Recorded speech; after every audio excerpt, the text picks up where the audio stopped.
Welcome to the Impactful Leadership Show. I'm your host, Greg McDonough. John Lennon once said, "A dream you dream alone is only a dream. A dream you dream together is reality." Join me as we connect dreams to reality by chatting with innovators from around Washington, D.C. Our show is proudly sponsored by the D.C. chapter of the Entrepreneurs Organization. This is the Impactful Leadership Show. Welcome, everybody. I've got my guest today, Don Britton. He's the founder and CEO of Networks Alliance, also a neighbor of mine and a great friend. So welcome to the show, Don. Thanks. I appreciate you having me. It's a pleasure. It's been a few minutes since we've seen each other last.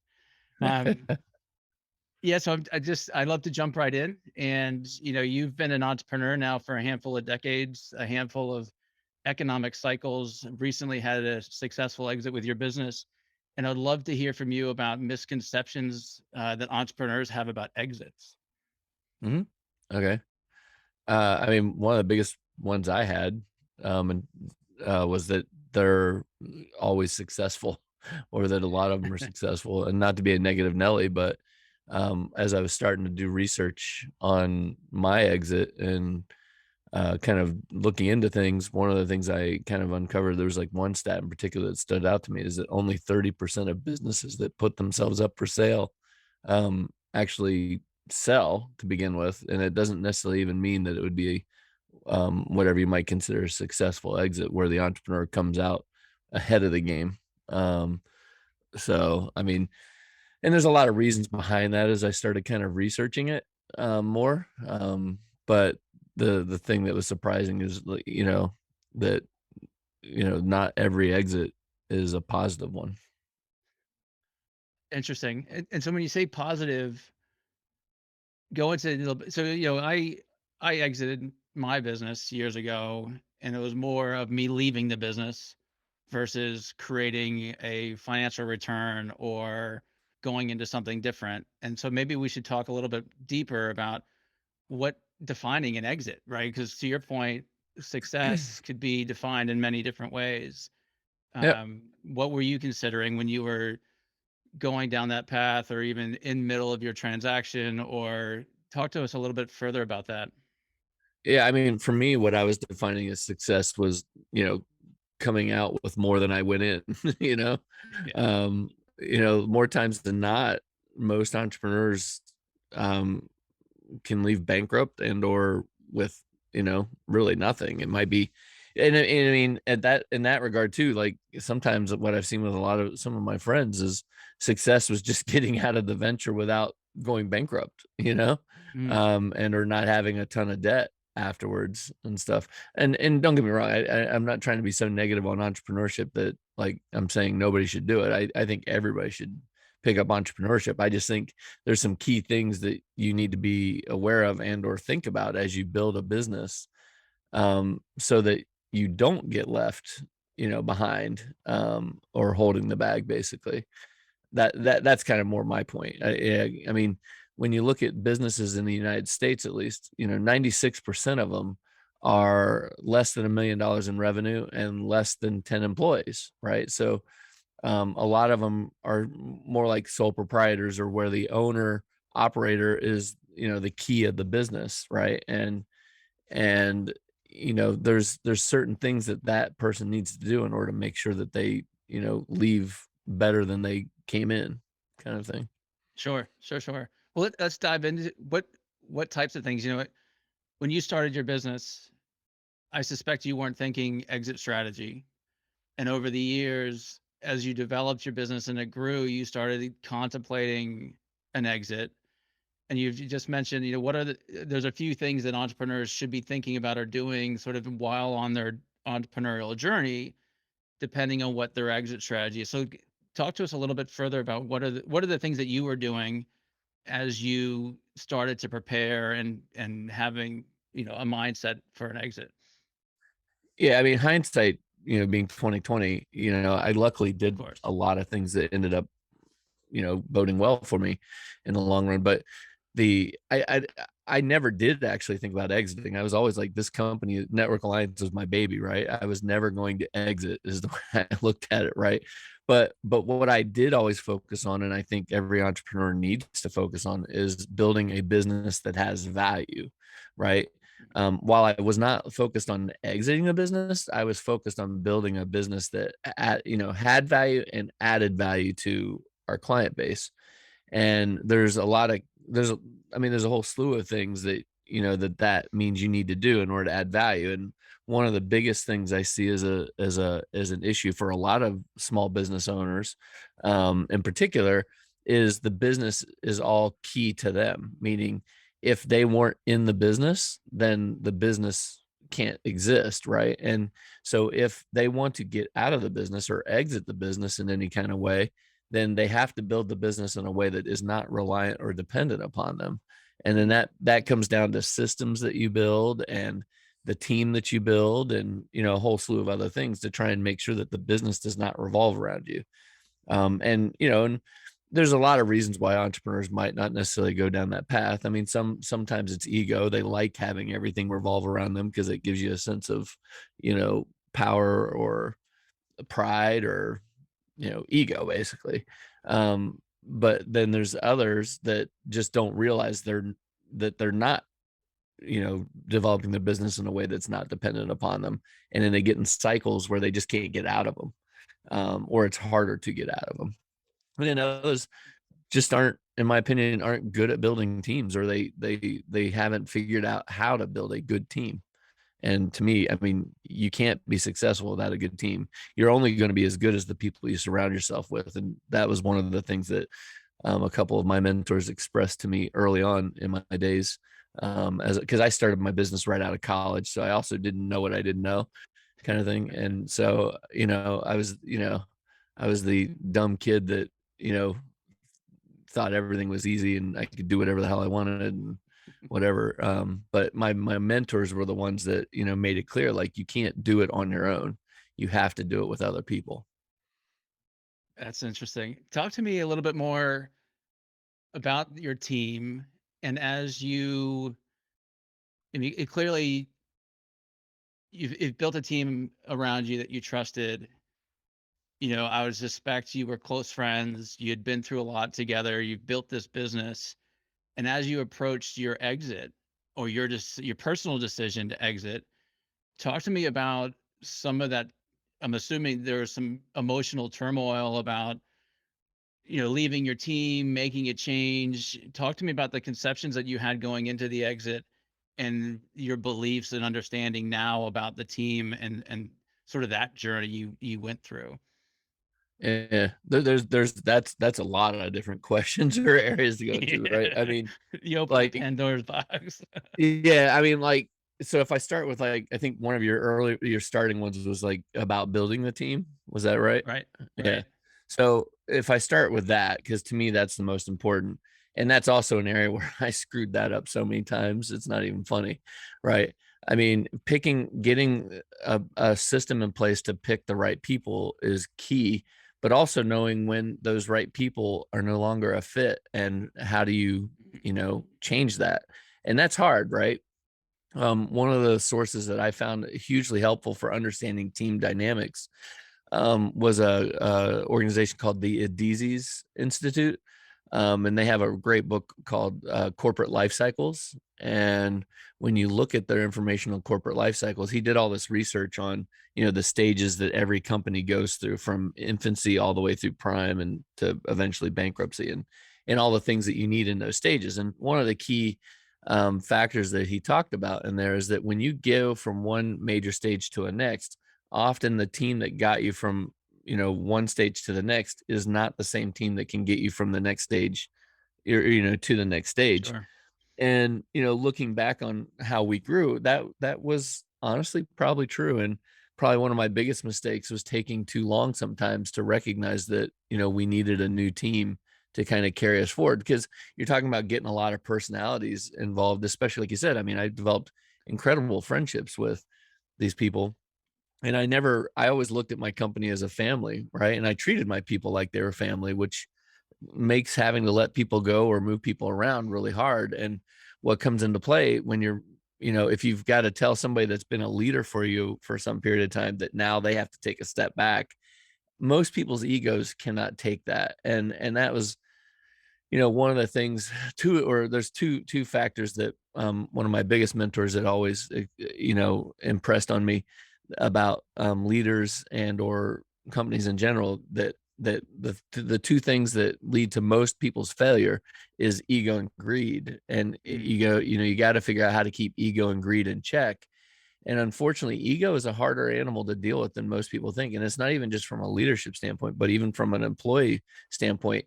It's a pretty hard hit for them to go from, like, let's say, where you're telling them like they're a vice president of your company when it's got 5 people, to when you're trying to tell them you can't be a vice president now that we've got 20 people, right? Or whatever it might be, because the skill set is different and the ability to see what needs to get done is different. And people have a hard time, kind of recognizing that and feeling like they're taking a step back, and where once they had all this control of doing things, they now all of a sudden don't, and it's just kind of a blow to the ego a lot of times. But it's also, I mean, I'd have a hard time with it. I mean, I get it and stuff. But it is key, or it's important, that if you're going to grow and you're going to build the right systems and processes in place as a company grows, you need to have the people that can adapt and do those things.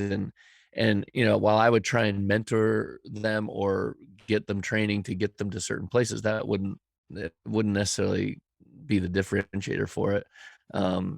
So if that kind of makes sense, then I think your next question was, well, so actually building the team still, the probably one of the biggest changes that we made, that I would attribute to a big part of our success finally when we started to, um, build the right teams. There was two factor, or probably a few factors, but one of the initial factors is we started using a process called top grading, Mm. for our interview process. And I can't emphasize enough how much interviewing properly is important to building the right team, and being willing to wait it out till you get the right person. The And the that's process with Jeff Smart, right? Top grading. Yeah, Jeff Smart. Or no, it's his dad's company. Or his dad's book. Jeff Smart, I think, He was who? He wrote who? yeah, Jeff Smart wrote Who, and he's the son of the guy that wrote, Top Grading. And a lot of the principles of Who come from, Top Grading. So whether you want to use, Who or Top Grading or whatever, I just think the process that those guys have created is phenomenal. In the book Top Grading, it's a very thick book, but like half of the book in the back is all templates for interview questions, which are all phenomenal interview questions. And we pretty much just use that entire process. Um, and because one of the keys they talked about in there was that, turnover is a big problem for a company. The cost, I believe they said, the stat is the cost of, turnover is 7 times the employee's salary. So if you think about Wow. that, every time you lose an employee or you have to turn an employee over, it's 7 times the cost of their salary, because of all the stuff that goes on around having employees and stuff. And so, one of the things in my industry, which is the cloud computing industry and tech support, you know, that industry often has a lot of turnover, especially in the front lines and support. And so, one of our key benefits, I think, that helped us become very successful was not having all that turnover. And, A, it creates consistency for the company, but B, it also means I'm not spending all this money constantly retraining and rehiring and then exiting people, right?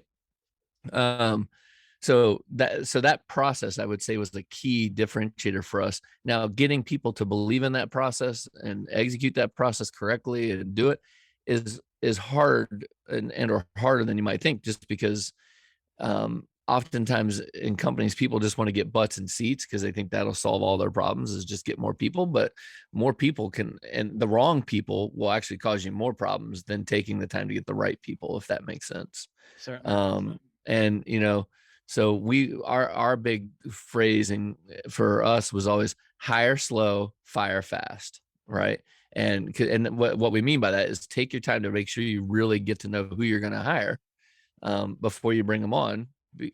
And then fire fast is when you see that there's not the right fit, you got to move them fast, because it can be like a virus to a company to have the wrong people in there, kind of thing. So yeah, so top grading was a huge turnaround point for us as a company.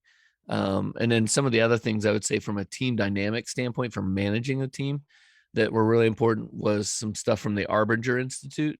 The Arbinger Institute, I would say, was probably by far the most important training we brought into the company and trained the team on, and also for our leadership.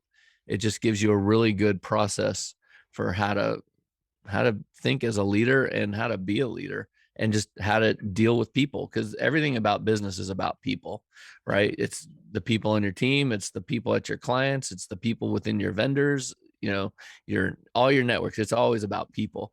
And so the Arbinger Institute's framework is really good about helping you make sure you understand more about how you're interacting with people, if that makes Sure. sense. And so it Is helped there us is there create a a specific structure. example on the Arbinger Institute framework that you remember, or Yeah, I mean, a there's all certain point sorts in of time stuff. that yeah, Well, the biggest principle with Arbinger is about mindset and about your mindset towards people, and how your mindset towards people is how you kind of get what it comes in return from people. Meaning, if I think somebody's doing a great job, then I'm going to tend to my mindset is going to tend to see them doing a great job more, and of then course. thus my actions towards them will be more positive, and thus they will receive that more positive feedback and continue to do more positive things.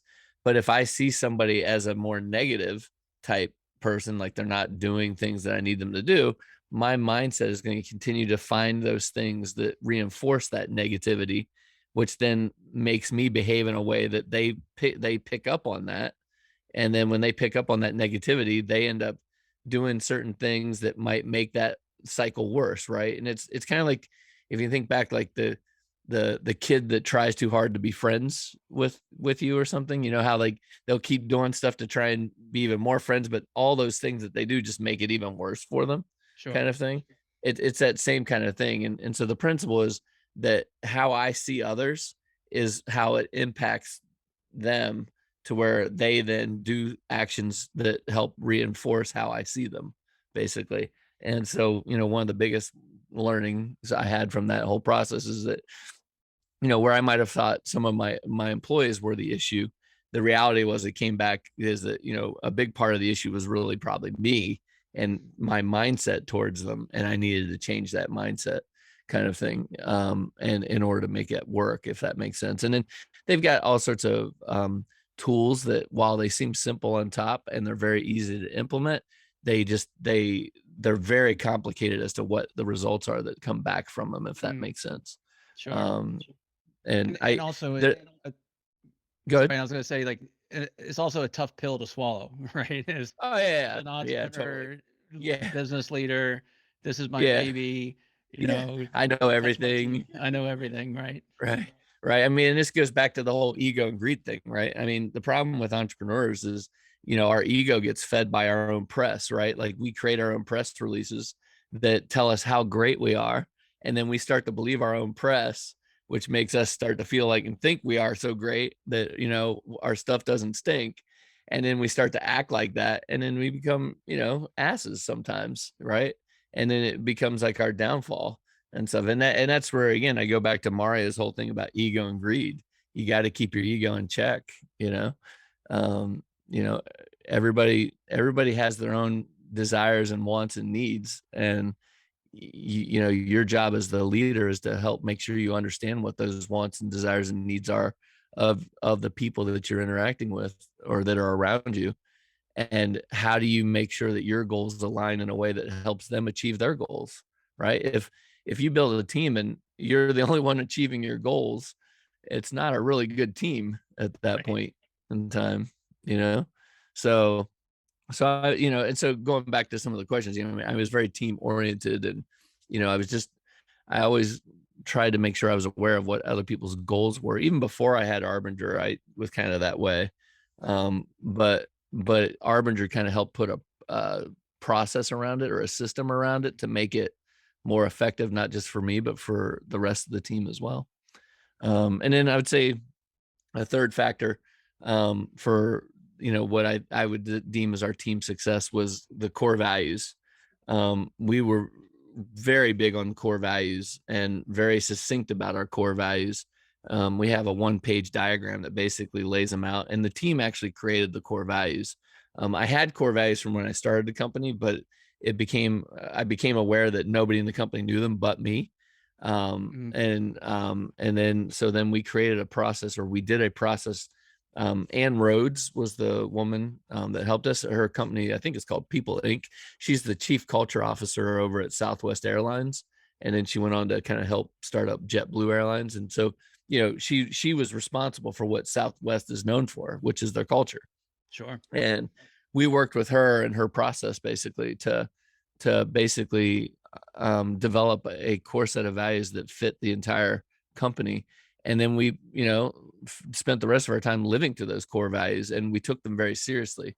But those core values made it very easy to kind of help people understand, like, are you doing what we need you to do, or are you not? Right. And it also helped end up being a great recruiting tool, because if we were interviewing people and those core values didn't like resonate with them and make them kind of vibrate, then they weren't a good fit for us, right?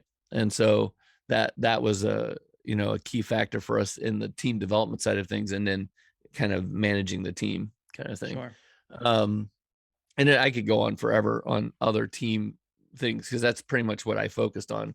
In my later years of running the company, I felt my core purpose, or part role within the company, was really just managing the culture and making sure the team dynamics were there. So then going to your next question, which was, I believe the second main big question, was the exit. Like, how was Yeah. that, and interacting with the team on that? And I would say that was definitely hard, right? Probably my hardest day ever running the company. And I've been through some major bad stuff with the company over the years, just major ups and downs, right? Like all businesses have.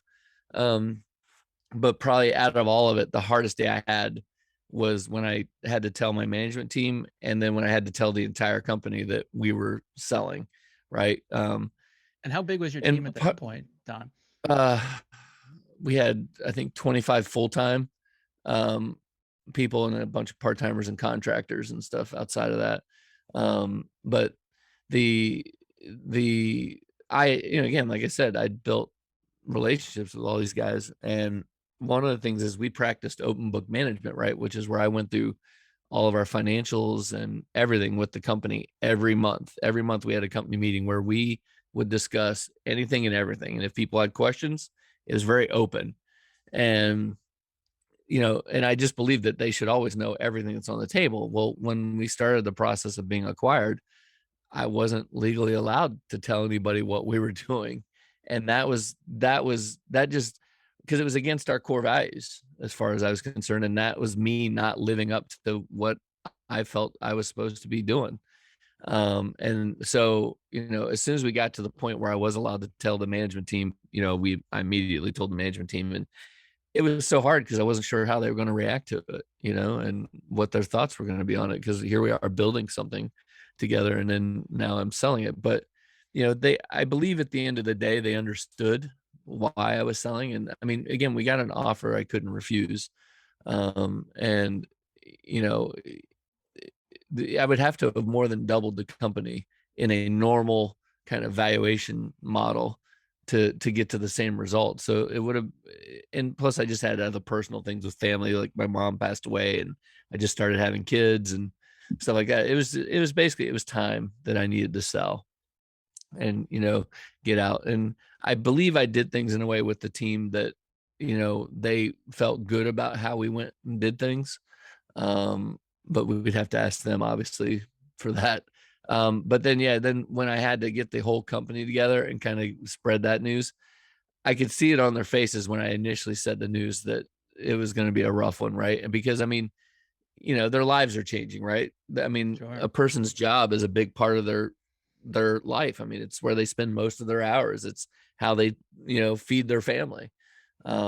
So having a change being told to you, one day, that's going to happen is not an easy thing to come to terms with and Sure. stuff. But we did, I kind of, one of the things I did that I thought was a great way to handle it, or it was fun for me at least. And I kind of actually wish I'd done this, throughout the years of running the company, is there's a book called The Dream Manager. I don't know if you ever read it or not, but it's a great book. And, we had visited Zappos at one point in time to kind of understand how they do things. And Zappos has a actual person that's a dream manager for the company. And what the purpose is it's A, for you to get to know your employees better, but B, for your employees to also understand how to achieve their dreams, right? Because I mean, they're all helping me achieve my dream.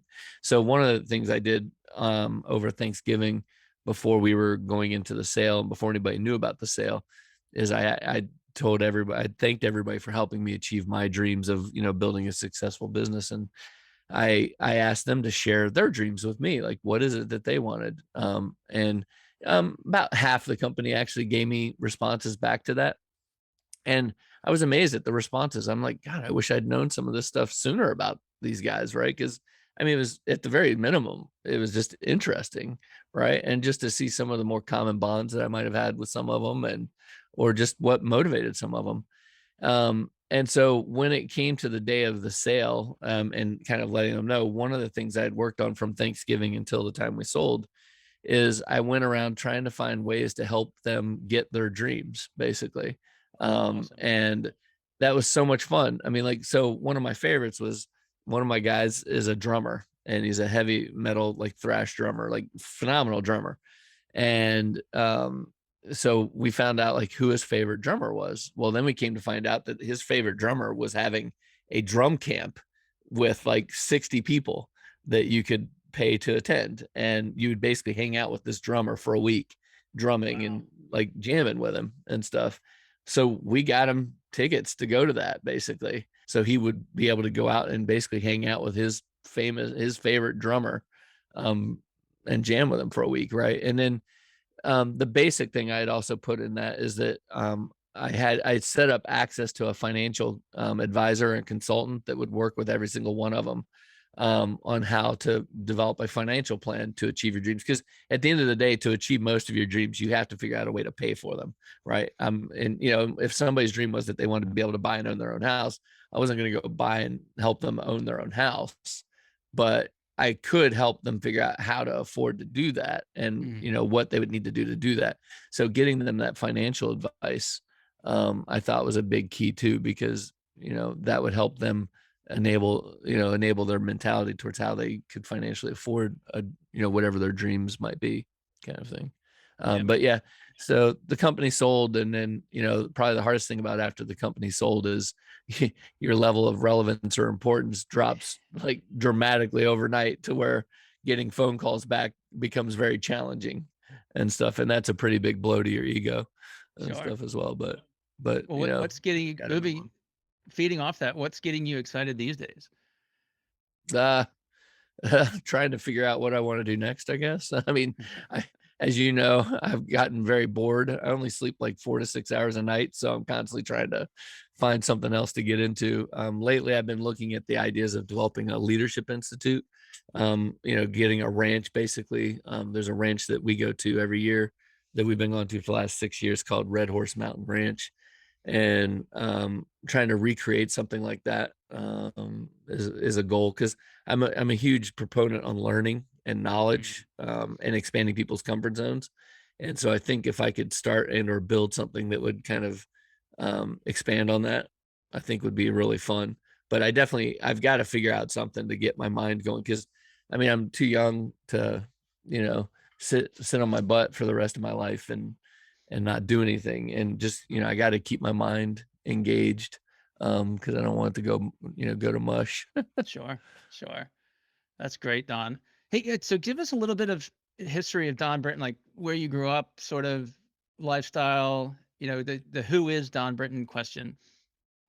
Who was Don Britton? That one I don't know. I mean, I'm still figuring that one out, I guess. I don't know. I mean, growing up, like I started out, I don't come from a wealthy family by any sense. I mean, we started out with like in a trailer park down here in Stafford, Virginia. My family is all in West Virginia, a small little town in West Virginia with about 2,000 people in the mountains. Beautiful location, beautiful place. But my mom, the day after she graduated high school, moved out here to DC to work for the government. And then she had her whole career in the government, and I would spend school years with her, and then summers I would end up spending in West Virginia with my family out there until we moved overseas. Once we moved overseas, I grew up in Europe. I was in Europe for about 10 years. Lived in England, Greece, and in Germany. From basically fourth grade all through high school was overseas, and then I had started my first business when I was 9, and did that all through high school. And then when I moved And back what here was to the that States, business? the main one was a pet care business. My mom, my mom had told me that I wasn't allowed to have pets, but she said I was more than welcome to take care of other people's pets. I think she would have been better off if she had let me have my own pet. But yeah, so I basically started a pet care business where I brought everybody's pets to my house and got paid for it. Um, but I was always just independent. I didn't want to have to rely on anybody for anything money wise or whatever. And I wanted pets. So it was kind of fun in that regard. And then as I got into high school, our community there had a cable channel with two channels in English, and in the community, but nobody knew how to hook up their TVs to it and stuff. So I started getting paid to basically go and hook up people's TVs to the stations, and even the station actually started marketing and advertising me for it. And it was really easy, right? Because this is just right when TV started having that auto tune button too. So I literally would sit there, screw in some cables, hit auto tune, and then chat with the family for about 10 minutes while it like tuned in the two channels, and I'd get paid $20 or whatever for it, right? And I was always doing things like taking over all the bagging at the commissary. Like I'd get all the shifts at um, the bagging shifts at the commissary, and kind of dole those out with people and stuff like that. So it was just always very entrepreneurial. And that was the thing when I moved back here to the States, right? I didn't know anything about being in the States, right? Like I had total culture shock coming back here to the States. And I was like, well, I'll start a business. So and I had long hair back then. I had hair about like halfway down my back. And I go to a bank and I'm like, yeah, I want to start a business and stuff. And they're like, well, boy, you don't even have an education. We're not going to give you any money. And at that time, my ideas of businesses were still pretty, um, small, for lack of a better way of putting it, but like restaurants or bar type atmosphere thing, because I just hadn't been exposed to anything other than that, right? And so I figured, well, why don't I'll go get a college degree, and I figured I'd get a degree in accounting because I figured every transaction in a business goes through accounting at some point. So I figured if I wanted to know everything about a business, that would be the best place to do it. So I got an accounting degree, which honestly was the most boring degree I could probably get, but probably in hindsight, the most probably important thing I ever did, right?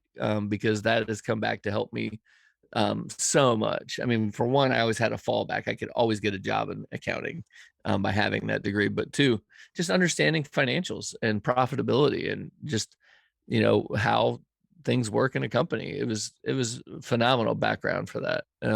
And then getting that accounting degree also led me into where I got an internship with who became my biggest mentor, this guy named Mario Marino, who was considered like the godfather of IT in the DC area. Um, he had started a company called Legit back in the day. It was a software company before there was software. And in 94, I believe it was, he sold it, and it was the largest deal in history at that time, for like $1.3 billion. Right. Wow. And that was where, that exposure kind of started to show me that, like, hey, you can actually build those types of businesses, right? Because Mario is a lot like me. I mean, he grew up with nothing.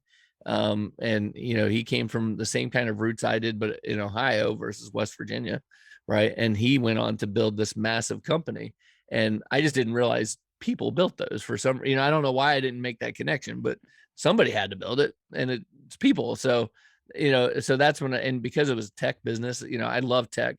Computers and tech was always a hobby of mine. And so being able to, take, oh shoot, I can take a hobby and turn that into a business.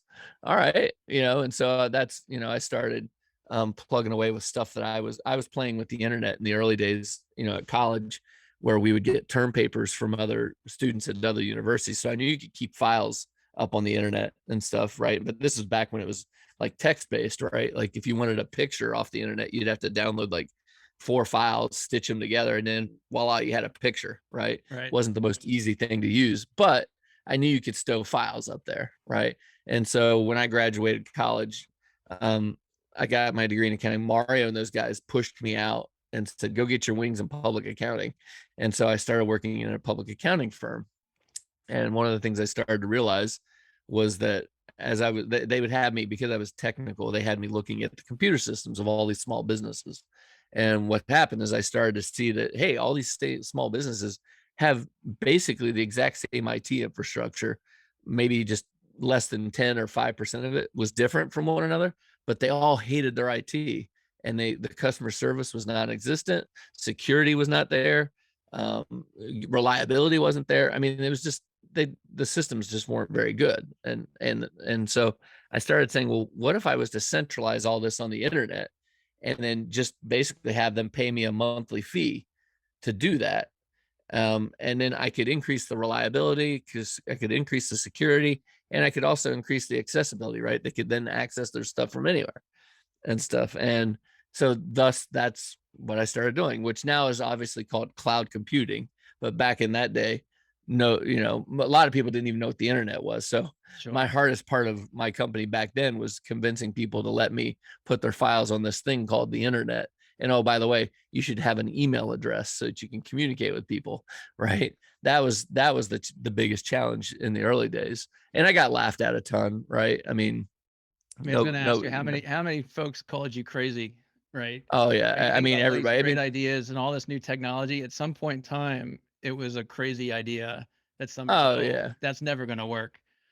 Yeah. Well, I mean, take my biggest mentor, Mario, right? I mean, love him to death, but he cut my knees out from under me at one point, right? When like I was looking for friends and family, funds and stuff like that, I'd gone to Mario and he's like, "I don't believe in your idea, but I believe in you." And I was like, Mm. "Well, I'm glad you believe in me, but talk about getting my knees cut out of me on my idea, right?" That was a hard blow for me to take. And again, I was young and dumb. Like, I didn't know what I didn't know. So all that did was make me more determined to prove him that my idea was good, you know? And eventually, once I got the prototype done and we started to actually get some clients and stuff, Mario actually finally got to see the system actually working the way it was supposed to. And so, immediately he was like, he's like, "That's my boy," kind of thing, he was Nice. proud of me, which that for me is probably one of my proudest things with ever building the company, is just the fact that Mario, um, can could, be proud of me basically and Sure. stuff, for lack of a better way of putting it. That was what stroked my ego, is making, Mario and other people that I had so much respect for be proud of me, and, Yeah. respect what I had been able to build and develop. Well, and the determination to prove yourself right, right? This concept that he cut your knees out from underneath you. Yeah. You say, "Hey, I'll show you." Right? That Yeah. determination kind of drives you Yeah. to the finish line sometimes. Well, and that's where I'd go back to when we were talking about stuff for, entrepreneurs, like what makes a good entrepreneur, or whatever. I mean, you've got to have a passion for what you're doing, and you got to have grit and or perseverance, right? I mean, Mhm. it's the way I've always put it is it's not a sprint. Like, entrepreneurship and running a business is not a sprint. It's like an Ironman 10 times over, right? Right. It's not an overnight success kind of thing. We were in business 22 years to be overnight successes with the sale that we had, right? I mean, and it wasn't an easy 22 years, right? I remember 2007 was like my worst year ever. It was like a country song, right? My dog almost died, right? My mom got brain cancer. The woman I was living with broke up with me, and I was within $14,000 of going out of business, right? All within a 2-month span in 2007, right? And Wow. the you know the thing is, like, it only made me stronger, right? Because like once I got through that, it's like, hell, anything that hit me from that point forward was easy, right? Like, one of the things people always like tell me is that I'm so calm with things now, and I'm like, well, because nothing could be as bad as what I went through in 2007, right? So it's easier to be calm now, right? And then another time that was really hard way back in the beginning was, we had run out of money, and this is back in the real early days, and I went for about 7 months without any kind of income coming in. And so I had rented out my entire house to cover the mortgage. And then I ran out of savings 5 months in. And then for the last 2 months, I couldn't even get a part-time job to get me some cash. And so I ended up eating instant carnation breakfast for like 3 meals a Yummy. day for 2 months. Right. And it's become an ongoing joke now. Like Mario sends me boxes of carnation instant breakfast from time to time and stuff. But like I would go to networking events because I could get free bagels, right? Just to eat. Right. And so, and while those times are hard and I was constantly like, okay, what do I have to do to file for bankruptcy and stuff like that? They also, looking back on them, were now like the best of times as well, right? Because Sure. they were times that made me who I am and kind of helped make sure the company got where it needed to be, but the way I always look at it is you got to take the good with the bad, right? Nobody ever appreciates the good as much as they should unless they've had the bad to go with it. Sure. Right. Sure. And that's kind of the way I've always looked at things. Well, Don, that's great. And I appreciate you sharing both your personal family stories along with your business journey. If anyone in our audience wanted to find you, is there a social media platform that you prefer? Are you a LinkedIn guy or a Facebook guy, or is there? Probably LinkedIn or Facebook. Yeah. Yeah, I actually have a website I'm building for myself yet, but I haven't launched it yet. It's one of those things that like I've taken 3 years to build. It's there. I just need yeah. to actually launch it Do you and have the stuff. URL? So at some point in time when this is Oh, pulled out of the archives, like donbritton.com. donbritton.com. Yeah. Easy. Nice. Well, awesome. Well, thanks for your time today, Don. I've enjoyed having you on the show, and if people are interested in finding out more information, they'll chase you down, or they could Sounds good. read through the podcast notes. But we'll wrap this up, and Great. great having you on the show. Thank you for having me. I appreciate it. And that's a wrap, my friends. Thank you for spending your time with me. For show notes and other episodes, visit us at impactfulleadershipshow.com. One last food for thought: walk on with hope in your heart, and you'll never walk alone.